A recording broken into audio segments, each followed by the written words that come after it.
मैं हूं आपकी टीचर मुबीना बारी और आप देख रहे हैं एफर्ट फॉर सक्सेस। मज़ीद वीडियोस और अपडेट के लिए आप हमारी वेबसाइट विजिट कर सकते हैं। उसके अलावा आप हमें हमारे फेसबुक पेज पर भी फॉलो कर सकते हैं। आज हम टेबल लेआउट को देखेंगे। टेबल लेआउट में हमारे पास सबसे पहला ऑप्शन सिलेक्ट का है। सिलेक्ट ऑप्शन पे क्लिक करें तो हमारे पास 4 ऑप्शन आते हैं। सिलेक्ट सेल, हमारा कर्सर जिस सेल पे होगा वो सिलेक्ट हो जाएगा। इस वक्त मेरा कर्सर सीरियल नंबर वाले खाने में है। अगर मैं इस पे क्लिक करूं तो आप देखेंगे वो सेल सिलेक्ट हो गया। उसके बाद सिलेक्ट कॉलम है। अगर मैं इस ऑप्शन पे क्लिक करूं तो हमारा कॉलम सिलेक्ट हो जाएगा। और नेक्स्ट ऑप्शन सिलेक्ट रो है। अगर मैं इस पे क्लिक करूं तो हमारी रो सिलेक्ट हो जाएगी।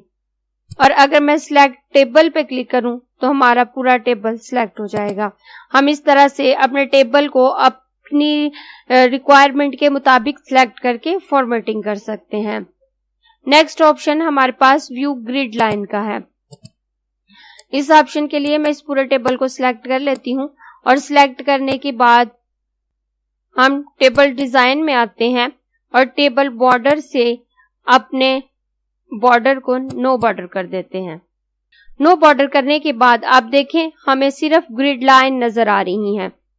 यहाँ व्यू ग्रिड लाइन के ऑप्शन से हम ये डिसाइड कर सकते हैं कि हम इन ग्रिड लाइन को देखना चाहते हैं या नहीं देखना चाहते। अगर तो हमें हमारी ग्रिड लाइन नजर आ रही हो और हम व्यू ग्रिड लाइन पे क्लिक करें तो वो ग्रिड लाइन ऑफ हो जाती हैं। अब देखें यहाँ कोई ग्रिड लाइन हमें नजर नहीं आ रही। और अगर हमारी ग्रिड लाइन ऑफ हो और मैं व्यू ग्रिड लाइन पे क्लिक करूं तो हमें हमारी ग्रिड लाइन जो है वो शो होना शुरू हो जाती हैं। ये ऑप्शन हमारे पास डिजाइन के बॉर्डर मेन्यू में मौजूद है, लेकिन हम वहां जाके भी उसे इस्तेमाल कर सकते हैं और यहाँ पे भी। अब इस टेबल को नॉर्मल टेबल में कन्वर्ट करने के लिए हमारे पास 2 ऑप्शन है। हम डिजाइन के टैब में इस नॉर्मल बॉर्डर पे क्लिक करेंगे तो हमारा टेबल नॉर्मल हालत में आ जाएगा, या फिर बॉर्डर ऑप्शन में से हम ऑल बॉर्डर करके अपने टेबल को नॉर्मल कर सकते हैं। दोबारा हम लेआउट पे आते हैं तो नेक्स्ट ऑप्शन हमारे पास टेबल प्रॉपर्टीज का है। टेबल प्रॉपर्टीज से हम अपने टेबल की अलाइनमेंट सेट कर सकते हैं। अगर इस पर ऑप्शन पे क्लिक करूं तो हमारे पास टोटल 5 ऑप्शन है, लेफ्ट, सेंटर और राइट। अगर टेबल को अपने पेज के सेंटर में लाना चाहती हूं तो मैं उसे सेंटर अलाइन कर दूंगी। नॉर्मली हमारा टेबल लेफ्ट अलाइन होता है जब हम उसे ड्रॉ करते हैं, और अगर सेंटर में करने के लिए मैं इस ऑप्शन पे क्लिक करूं, ओके बटन प्रेस करूं तो आप देखेंगे हमारा टेबल सेंटर में आ गया। और अगर मैं इसे राइट साइड पे करना चाहती हूं तो मैं राइट साइड को सिलेक्ट करते हुए ओके पे क्लिक करूंगी तो हमारा टेबल राइट साइड पे आ जाएगा। मैं इसे वापस लेफ्ट साइड पे कर देती हूं और इसके बाद हमारे पास 2 ऑप्शन है टेक्स्ट रैपिंग के लिए। ये टेक्स्ट अलाइनमेंट के ऑप्शन थे। नीचे जो 2 ऑप्शन है वो टेक्स्ट रैपिंग के लिए हैं। आपने अक्सर देखा होगा कि किसी जगह पे टेबल के साथ भी कुछ लिखा होता है। अगर हम अपने टेक्स्ट की रैपिंग को अराउंड कर देंगे तो हम अपने टेबल के साथ इस हिस्से में लिख सकते हैं, और जब ये स्पेस खत्म हो जाए तो हमारी राइटिंग ऑटोमेटिकली नीचे कन्वर्ट हो जाएगी। और अगर हम नन पे क्लिक कर देंगे तो हम अपने टेबल के साथ कुछ नहीं लिख सकते, उसके नीचे लिख सकते हैं।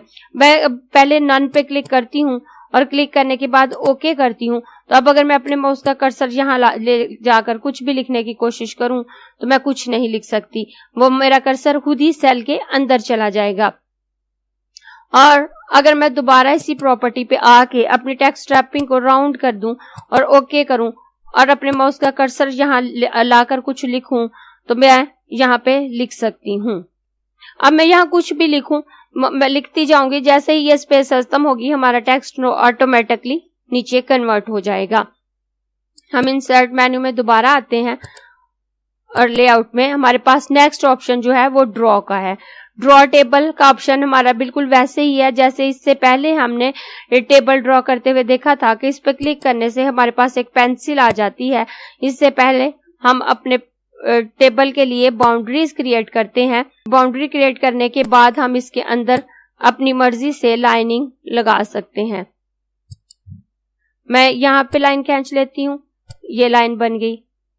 यहाँ पे लाइन खींच लेती हूँ, ये लाइन बन गई। यहाँ पे लाइन खींच लेती हूँ, ये लाइन बन गई।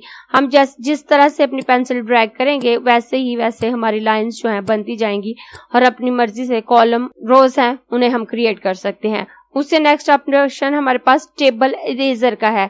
टेबल इरेजर से हम अपना पूरा टेबल भी रिमूव कर सकते हैं या किसी स्पेसिफिक पोर्शन को। अगर मैं इस ऑप्शन पे क्लिक करूं तो अब मेरे पास एक इरेजर आ गया है। अगर मैं इसे इस लाइन पे क्लिक करूंगी तो वो लाइन गायब हो जाएगी। अगर इस लाइन पे क्लिक करूंगी तो ये लाइन गायब हो जाएगी। अगर इस लाइन पे क्लिक करूंगी तो ये लाइन गायब हो जाएगी।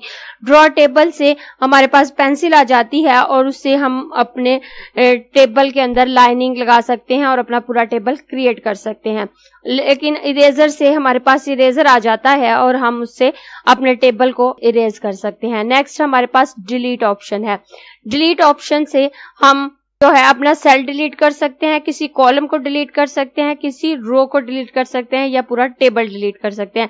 अगर मैं अपना कर्सर इस सेल पे लेके आऊं, ये मेरा इरेजर आ रहा है। हम इस इरेजर को खत्म करने के लिए एस्केप बटन प्रेस करेंगे तो हमारा कर्सर नॉर्मल हो जाएगा। अगर हमने इरेजर सिलेक्ट किया है या पेंसिल को सिलेक्ट किया है तो एस्केप बटन प्रेस करके हम उससे छोड़ सकते हैं और हमारा कर्सर नॉर्मल आ जाता है। अब मेरा कर्सर इस खाने पे है और मैं डिलीट के ऑप्शन पे आती हूँ। अगर मैं डिलीट सेल पे क्लिक करूं तो वो हमें पूछ रहा है shift cell left, shift cell up, delete entire row, delete entire column. मैं ओके पे क्लिक करूंगी तो हमारा एक सेल जो है वो रिमूव हो गया और उसने हमें लेफ्ट पे क्लिक कर दिया क्योंकि हमने उसे शिफ्ट सेल लेफ्ट पे क्लिक किया था। और अब मैं डिलीट कॉलम के ऑप्शन पे क्लिक करती हूँ तो आप देखें पूरा कॉलम डिलीट हो गया। मैं दोबारा इसी पे आती हूँ और डिलीट रो पे क्लिक करती हूँ तो ये हमारी एक पूरी रो जिस पे हमारा कर्सर था वो डिलीट हो गई। और अगर मैं पूरा टेबल डिलीट करना चाहती हूँ तो डिलीट टेबल पे क्लिक करूंगी तो हमारा पूरा टेबल डिलीट हो जाएगा। हम वापस लेआउट पे आते हैं। नेक्स्ट हमारे पास है इंसर्ट अबव। ये हमारे पास कुछ एम्प्लॉयज की लिस्ट है और जो कि 1 से 5 तक जा रही है और उनके नेम, एड्रेस और फोन नंबर लिखे हुए हैं। अगर हमने एक और एम्प्लॉय हम हायर करते हैं और उसके लिए हमें जगह चाहिए होती है तो कॉलम और रोज इंसर्ट कर सकते हैं। इंसर्ट अबव से हमारे ऊपर वाले हिस्से में लाइन आ जाती है, इंसर्ट बिलो से नीचे, इंसर्ट लेफ्ट से एक कॉलम और इंसर्ट राइट से भी कॉलम राइट साइड पे आ जाता है। अगर मैं अपने माउस का कर्सर फर्क करें, मुझे चौथे एम्प्लॉय के बाद जो है 5वें नंबर पे एक लिस्ट बनानी है और ये जो पहले से नाम मौजूद है इसे मैं नीचे लेकर जाना चाहती हूँ तो मैं अपने माउस का कर्सर इस लाइन पे रखूंगी और इंसर्ट अबव पे क्लिक करूंगी तो हम इसके ऊपर एक लाइन आ जाएगी। अगर मैं अपने माउस का कर्सर इस लाइन पे लेके आती हूँ और इंसर्ट बिलो पे क्लिक करती हूँ तो आप देखेंगे 2 नंबर के बाद जो 3 नंबर वाला कॉलम है उसकी जगह पे हमारे पास एक और लाइन आ जाएगी। अगर मुझे एक कॉलम इंसर्ट करना है, ये नेम का कॉलम है और मैं फादर नेम भी ऐड करना चाहती हूँ तो मैं अपने माउस का कर्सर यहाँ रखूंगी और इंसर्ट राइट करूंगी तो एक नया कॉलम जो हमारे पास है वो आ जाएगा। अगर एड्रेस के बाद मैं कुछ और कॉलम ऐड करना चाहती हूँ, कुछ और इन्फॉर्मेशन लिखना चाहती हूँ या उनके जो क्वालिफिकेशंस है उसके लिए कॉलम बनाना चाहती हूँ तो मैं फोन नंबर वाले सेल पे अपना कर्सर रखूंगी, इंसर्ट लेफ्ट करूंगी तो इसके लेफ्ट साइड पे एक कॉलम मेरे पास आ जाएगा। इस तरह से हम अपने कॉलम में मजीद रोज और कॉलम इंसर्ट कर सकते हैं और इन पे काम कर सकते हैं। नेक्स्ट ऑप्शन हमारे पास है मर्जिंग की। मर्ज सेल से हम अपने 2 सेल्स को एक बना सकते हैं। अगर मैं इन 2 रोज को सिलेक्ट करूं और सिलेक्ट करने के बाद मर्ज सेल पे क्लिक करूं तो आप देखेंगे ये हमारी दोनों रोज मिलकर एक हो गई। नीचे है स्प्लिट सेल। स्प्लिट सेल से हम अपने सेल के अंदर मजीद डिवीजन कर सकते हैं, उसके अंदर मजीद बॉक्सेस ऐड कर सकते हैं। अगर मैं अपने इस खाने में कर्सर लेके जाऊं और स्प्लिट सेल के ऑप्शन पे क्लिक करूं तो वो कह रहा है नंबर ऑफ कॉलम, आपको इसके अंदर कितने कॉलम चाहिए। अगर मुझे 2 चाहिए, नंबर ऑफ रोज मुझे 1 ही चाहिए।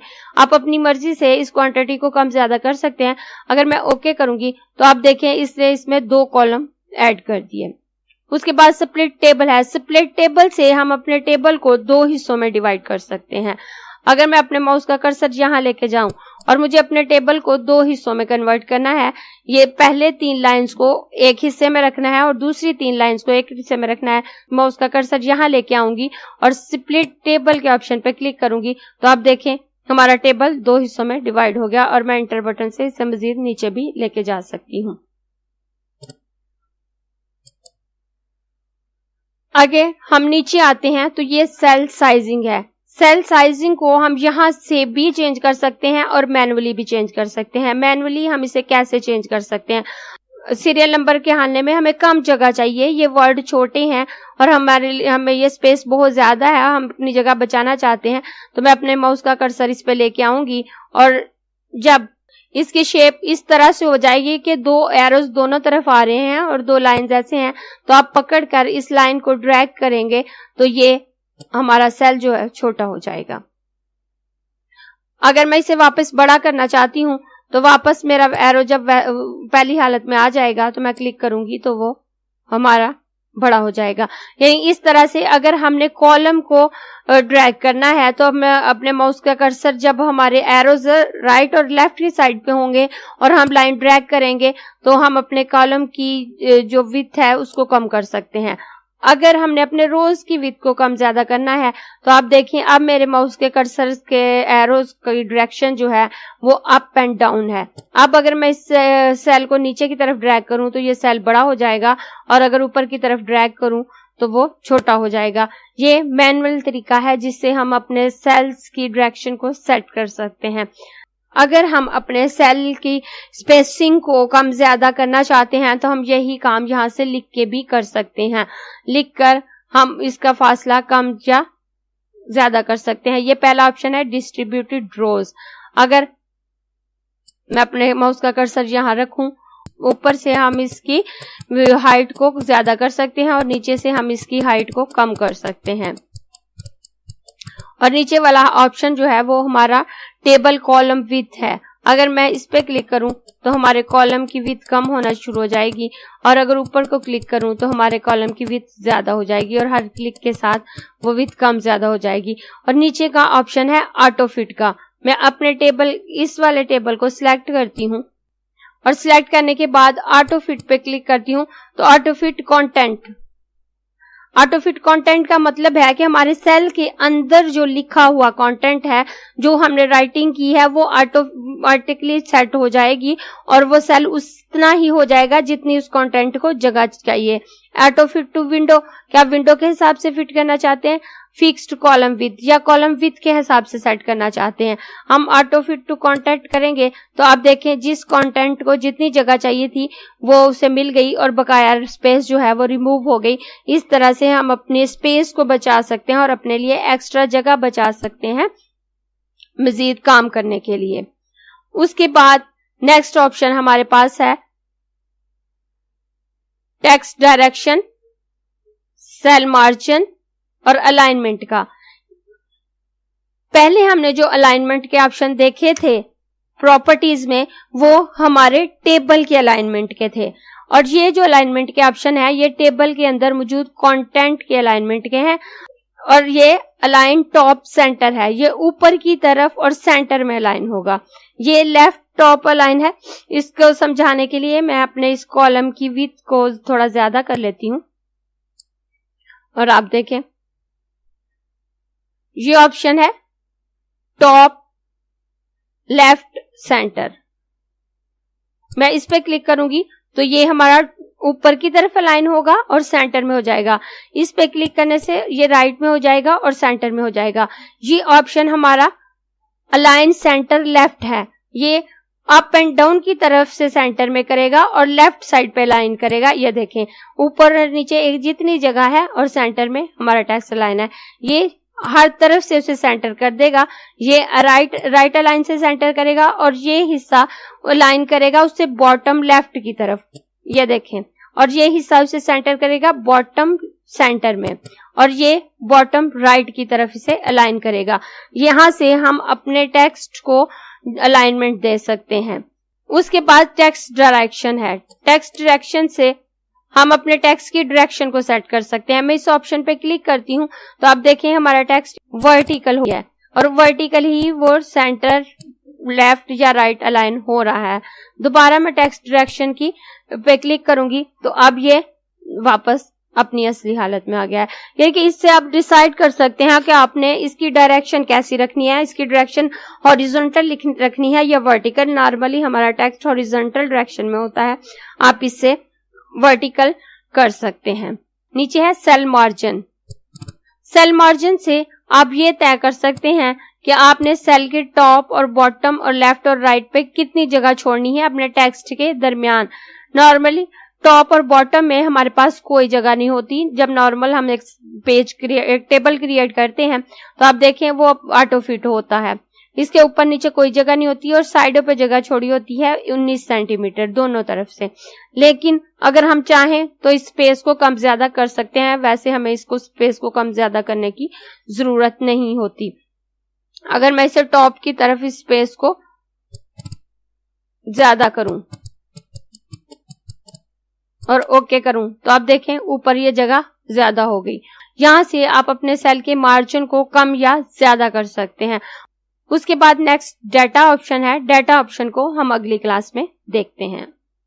अगर आपको ये क्लास पसंद आई है तो लाइक कीजिए, अपने दोस्तों के साथ शेयर भी कीजिए ताकि वो भी सीख सके। आप अपने क्वेश्चंस और व्यूज नीचे कमेंट बॉक्स में लिख सकते हैं। और अगर आपने चैनल सब्सक्राइब नहीं किया तो प्लीज सब्सक्राइब कीजिए ताकि आपको आने वाली वीडियोस का नोटिफिकेशन फौरन से मिल सके।